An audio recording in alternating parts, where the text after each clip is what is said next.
When it comes to creating or crafting things, you don't always have to make things complicated. Sometimes keeping things simple and sticking on to basics will make your process more pleasurable. In the last couple of weeks, I couldn't upload videos to my channel like I used to, because I usually don't function very well in cold weather. I'm sure some of you can relate to that. It got me thinking, winter is supposed to slow down things and it applies for us as well. Now with the brighter days coming ahead, I think now I'm ready to start creating, and I wanted to start with something really simple and cute. I stayed with simple shapes like a heart, a circle which can then turn into a cookie with a bit of small design, star shape, or even irregular cloud shapes. It's totally up to you and what you can draw. You don't have to be an artist to draw some simple shapes. Trust me, I'm not. If you still have doubts on that, you can even just download and print small shapes onto a paper.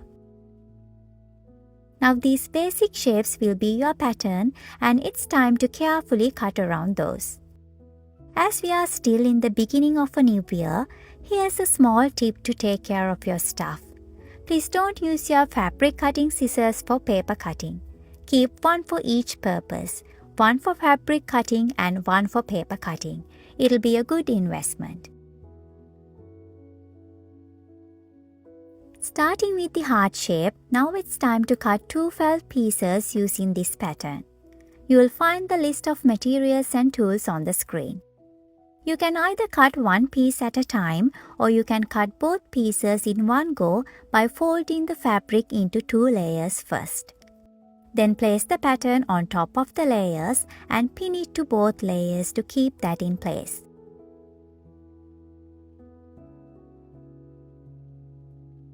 After that, carefully cut around the template to get 2 heart shapes.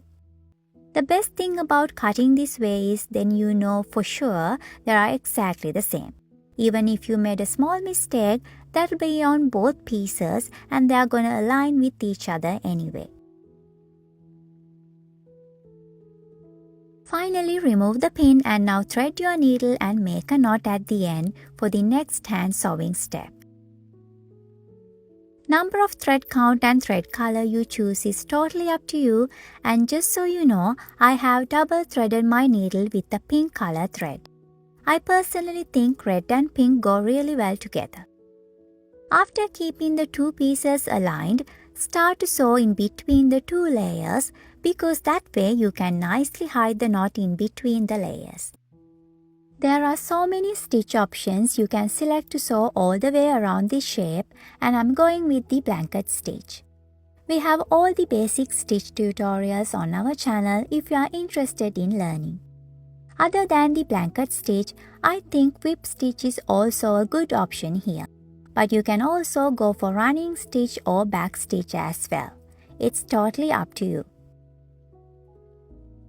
If there were rules for creativity, I don't think any of these stitches would ever be found in the first place.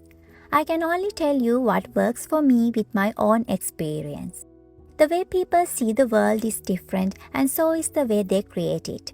So I believe there is no right or wrong way when it comes to creativity.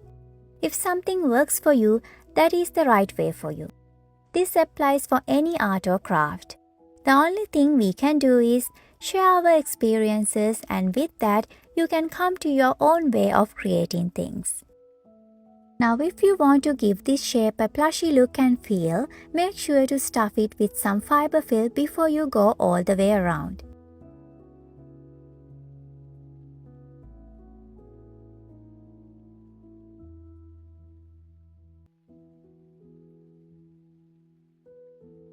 When you reach the last bit of it, make a knot to securely end the sewing.